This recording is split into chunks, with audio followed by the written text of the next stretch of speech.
Welcome to pen paper. मैं Kapil pen paper पर आपका स्वागत करता हूं। जैसे कि आप जानते हो हम बीएनएस पढ़ रहे थे। बीएनएस में धारा हमने 1 और 2 पढ़ ली थी और इसका बेसिक इंट्रोडक्शन पढ़ लिया था। आज हम अगली धारा देखते हैं जो महत्वपूर्ण है और आपके आने वाले पेपर्स के लिए भी बहुत इंपॉर्टेंट हो सकती हैं। ठीक है, तो धारा 3 में साधारण स्पष्टीकरण।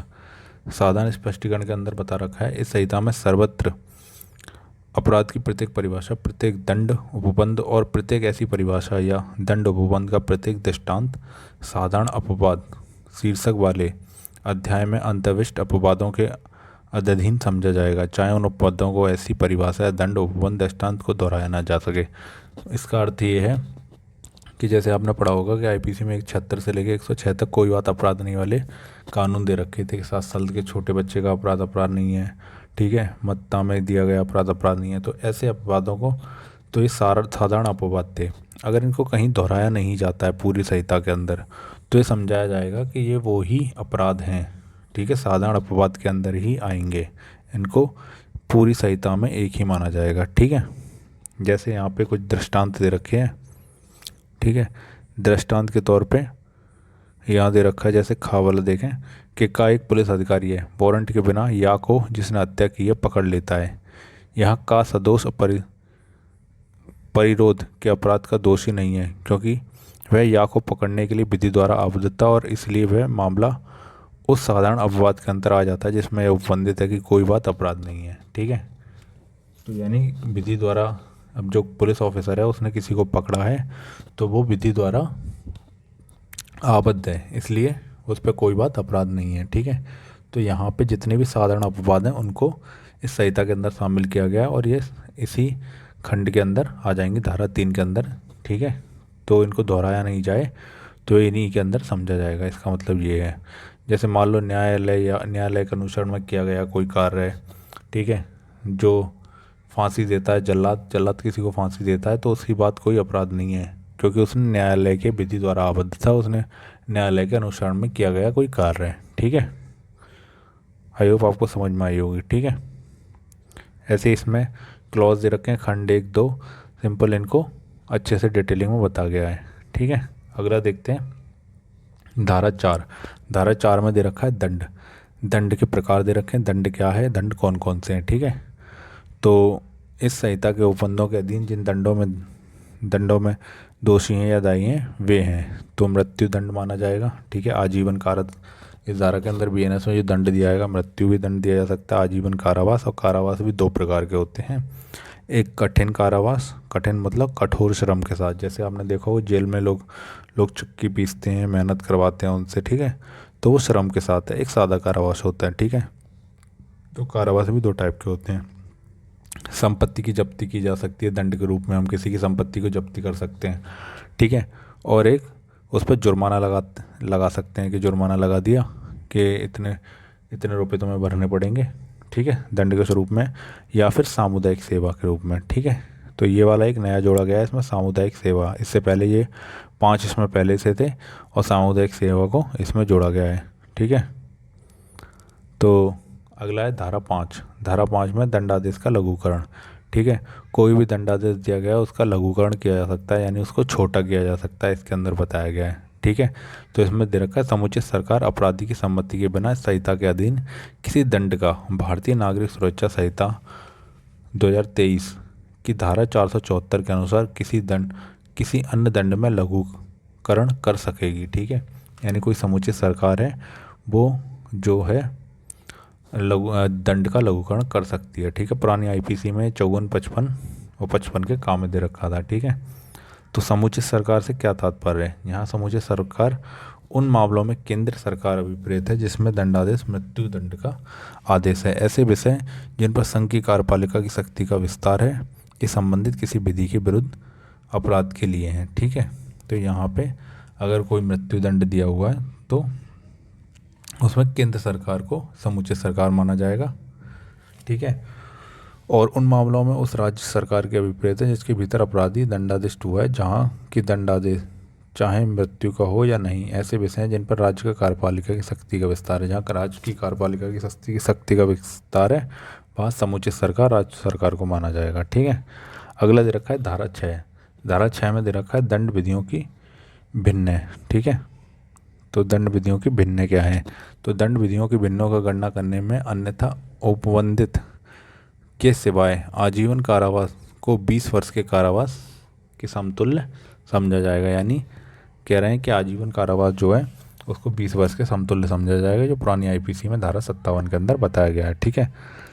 धारा 7 में दे रखा है दंडादिष्ट यानी कारावास के कतिपय मामलों में संपूर्ण कारावास या उसका कोई भाग कठिन या सादा हो सकेगा, ठीक है।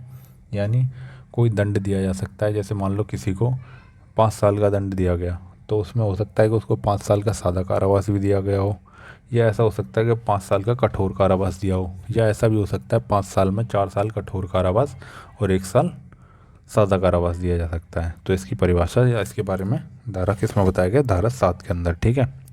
तो एक बार पढ़ लेते हैं। प्रत्येक ऐसे मामले में जिनमें कोई अपराधी दोनों में से किसी भांति के कारावास से दंडनीय है, वह न्यायालय जो ऐसे अपराधी को दंडादेश देगा सक्षम होगा कि दंडादेश में यह निर्दिष्ट करे कि ऐसा संपूर्ण कारावास कठिन होगा, या यह कि ऐसा संपूर्ण कारावास सादा होगा, या यह कि ऐसे कारावास को कुछ भाग कठिन होगा और कुछ सादा, ठीक है। ये पुरानी आईपीसी की धारा 60 में दे रखा था, ठीक है। न्यायालय क्या करेगा? इस चीज़ के बारे में निर्दिष्ट करेगा कि जो सज़ा मिली है वो कैसी होगी, ठीक है। इसके बाद है जुर्माने की रकम। धारा 8 में जुर्माने की रकम, जुर्माना आदि के देने में व्यतिक्रम के बारे में बताया गया है, ठीक है। तो जुर्माने के बारे में धारा 8 के अंदर बताया गया है। तो इसका क्लॉज 1 दे रखा है, खंड 1 में वह राशि जो अभिव्यक्त नहीं की गई है कि कितना जुर्माना हो सकेगा, वह अपराधी जिस जुर्माने का रकम दायी होगा वह असीमित होगा किंतु अत्यधिक नहीं होगा, ठीक है। यानी जुर्माना, तो अगर किसी में जुर्माना नहीं बताया गया कितना है, तो वो जुर्माना असीमित होगा पर उतना नहीं होगा, किंतु जो निर्धारित कर दिया गया है कि 1 महीने के साथ, अगर जैसे हम एक एग्जांपल के तौर पर ले लें कि 1 महीने के साथ 1 महीने की किसी को सजा है, तो उसको 5,000 से ज़्यादा जुर्माना नहीं हो सकता, तो उसको जो जुर्माना है वो 5,000 से ज़्यादा नहीं लगाया जा सकता है, क्योंकि 1 माह की सज़ा पे 5,000 से ज़्यादा जुर्माना नहीं लग सकता। ऐसे ही अन्य प्रकार की सज़ाओं में भी इसी प्रकार से जो है जुर्माना की रकम होगी। यानी आप लगा तो सकते हो पर उस क्राइटेरिया से ऊपर नहीं जा सकते, यानी उससे असीमित तो लगा सकते हो पर अत्यधिक नहीं होगा, ठीक है। तो खंड 2 में बता रखा है किसी अपराध के प्रत्येक मामले में जो कारावास के साथ जुर्माने में से दंडनीय है उसमें अपराधी कारावास सहित या रहित जुर्माने से दंडायुक्त हुआ है, ठीक है। तो यानी यही इस चीज़ को डिटेलिंग में खोल दिया गया है कि दंड, अगर मान लो किसी को दंड दिया जा रहा है तो दंड किस प्रकार से दिया जाएगा और कितना दिया जाएगा। अगर दंड के साथ जुर्माना लगाया जा रहा है तो जुर्माना भी देय है या दोनों है, ठीक है। इसके बारे में डिटेलिंग में खोल दिया गया है, ठीक है। और ये पुरानी आईपीसी में 65 और 66 में दे रखा है, 67 में भी दे रखा है, ठीक है। देखो यहाँ दे रखा है धारा 5 खंड में, है ना। धारा 8 के 5वें खंड में दे रखा है कि यदि अपराध जुर्माने से या सामुदायिक सेवा से दंडनीय हो तो वह कारावास जिसे न्यायालय जुर्माना देने से व्यतिक्रम होने की दशा के लिए सामुदायिक सेवा में प्रतिक्रम के लिए अध्यारोपित करे सादा होगा, और वह अवधि जिसके लिए जुर्माना देने में व्यतिक्रम होने की दशा के लिए या सामुदायिक सेवा में प्रतिक्रम के लिए न्यायालय अपराधी को कारावास करने का निर्देश दे निम्नलिखित अवधि से अधिक नहीं होगा, ठीक है।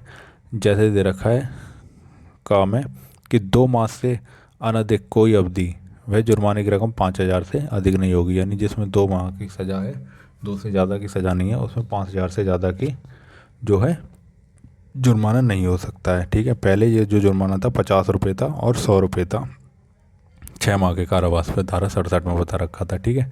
अब इसे कर दिया कितना? 5,000 2 माह के लिए, और 4 माह से कम है जिसमें, ठीक है, उसमें ये 10,000 से अधिक नहीं हो सकता है, और अन्य दशा में 1 वर्ष से अधिक कोई अवधि के लिए, ठीक है, ठीक है।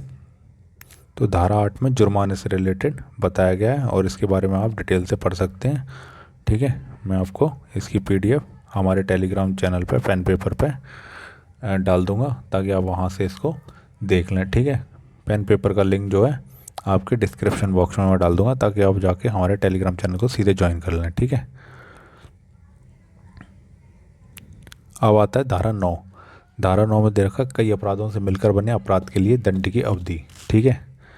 यानी जब अब आप देखते हैं खंड 1 में, जब कोई बात जो अपराध है ऐसे भागों में जिसका कोई भाग स्वयं अपराध है मिलकर बनी है, वहाँ अपराधी ऐसे अपराधों में से एक से अधिक के दंड से दंडित नहीं किया जाएगा जब तक कि ऐसा अविभक्त रूप से उपबंधित ना हो। ठीक है, यानी किसी भी अपराध के लिए दोबारा सज़ा नहीं मिल सकती, डायरेक्टली हम ये कह सकते हैं। यानी ठीक है, एक से अधिक दंड नहीं मिलेगा एक ही सज़ा, एक ही जुर्म के लिए। ठीक है, खंड 2 में दे रखा है, जहाँ कोई बात अपराध को परिभाषित या दंडित करने वाली किसी तत्समय प्रबल विधि की दो या अधिक प्रबल परिभाषाओं के आने वाला अपराध, कई कार्य जिसमें से स्वयं एक से या स्वयं एक अधिक से अपराध गठित बैल होता है मिलकर अपराध गठित करते हैं। ठीक है, वह अपराधी को उससे गुरुतर दंड से दंडित नहीं किया जाएगा जो ऐसे अपराधों में किसी भी एक के लिए वह न्यायालय में और विचारण कर उसे दे सकता है। ठीक है, जैसे आप एग्जाम्पल के तौर पर देख सकते हैं, कहने का मतलब ये है कि कई अपराधों से मिलकर अपराध जो बनता है उसके लिए दंड की अवधि निर्धारित की गई है। ठीक है, और एक अपराध के लिए आपको बार बार दंड नहीं मिलेगा। जैसे कि एग्जाम्पल के, आप गाड़ी चला रहे हो, आपका चालान हो जाता है, तो आपका जो चालान हुआ है वो एक अपराध के लिए, अगर आपने हेलमेट नहीं पहना है तो एक अपराध के लिए हेलमेट के लिए एक ही बार चालान कटेगा एक दिन में। अगर आपको अगले चौराहे पे पकड़ लिया था तो वहाँ फिर वो एक ही अपराध एक दिन में माना जाएगा। ठीक है, एक और एग्जाम्पल दे सकते हैं कि का यहाँ पर लाठी से 50 प्रहार करता है। यहाँ हो सकता है कि का ने संपूर्ण मारपीट द्वारा उन प्रहारों में से प्रत्येक प्रहार द्वारा भी जिनमें से वह संपूर्ण मारपीट घटित है या कि स्वेच्छा उपहतिकारित करने का अपराध किया हो। यदि का प्रत्येक प्रहार के लिए दंडनीय होता है तो वह प्रत्येक प्रहार के लिए 1 वर्ष के हिसाब से 50 वर्ष के लिए कारावास नहीं किया जा सकता, किंतु वह संपूर्ण मारपीट के लिए केवल एक ही दंड से दंडनीय होगा। ठीक है, कहने का मतलब यह है कि अगर आपने 50 हत्या करी हो चाहे एक हत्या करी है, हत्या के लिए जो दंड है वो उतना ही होगा। ठीक है, चाहे आपने एक करी हो चाहे 50। ठीक है, जैसे कि यहाँ एक एग्जांपल दिया है कि एक आदमी दूसरे आदमी को 50 लाठी मारता है, तो एक लाठी के लिए अगर जो दंड है, अगर एक लाठी मारने के लिए 1 वर्ष की सज़ा हो तो उसने 50 मारी तो 50 वर्ष की सज़ा नहीं होगी। चाहे उसने 50 मारी हो चाहे 1 मारी हो, उसके लिए दंड की जो अवधि है वो कितनी होगी, 1 वर्ष ही होगी। ठीक है, तो आई होप आपको ये पसंद आएगी। धारा 9 के अंदर क्या है समझ में आ गया होगा कि दंड की अवधि जो है, ठीक है, निर्धारित है। इसके बाद धारा 10, कई अपराधों में से एक के दोषी व्यक्ति के लिए दंड, जबकि निर्णय में यह कथित है कि यह संदेह है कि वह किस अपराध का दोषी है। ठीक है, आप देखते हैं धारा 10 के अंदर ये दे रखा है कि कई अपराधों में से एक के दोषी व्यक्ति के लिए दंड, जबकि निर्णय कथित है कि यह संदेह है कि वह किस अपराध का दोषी है। ठीक है, तो समझते हैं इसे। जब उन सब मामलों में जिसमें निर्णय दिया है कि कोई व्यक्ति उस निर्णय में विनिर्दिष्ट कई अपराधों में से एक अपराध का दोषी है, किंतु यह संदेहपूर्ण है कि वह उन अपराधों में से किस अपराध का दोषी है, यदि वह वही दंड उन सब अपराधों के लिए उपबंधित नहीं है तो वह अपराधी उस अपराध के लिए दंडित किया जाएगा जिसके लिए वह कम से कम दंड उपबंधित किया जा सकता है। ठीक है, कहने का मतलब ये है कि अगर हमें किसी व्यक्ति का दंड पता नहीं है, किसी व्यक्ति ने कौन सा जुर्म किया है, ठीक है, कौन सा दंड किया है, पर उसने जो है दोषी तो है, वो अपराध तो किया है उसने, अगर अपराध किया है तो जो सबसे कम दंड होगा हम उसे वो देंगे। ठीक है, सबसे कम दंड के लिए दोषी करेंगे, है ना। तो कई अपराधों में से एक के दोषी व्यक्ति के लिए दंड, जबकि निर्णय में कथित है कि संदेह कि किस अपराध का दोषी। जब हमें संदेह हो कौन सा अपराध करा है तो सबसे कम दंड जिस भी अपराध में होगा उस दंड को दिया जाएगा। ठीक है, आई होप आपको ये पसंद आ गई होंगी बीएनएस की धारा। आज हमने धारा 3 से लेकर धारा 10 तक पढ़ी थी। ठीक है, तो आप इसे अपने दोस्तों में शेयर कर सकते हैं और ज़्यादा से ज़्यादा लोगों को इसके बारे में बता सकते हैं ताकि और लोगों को बीएनएस के बारे में महत्वपूर्ण जानकारी के बारे में पता चले। ठीक है, थैंक यू।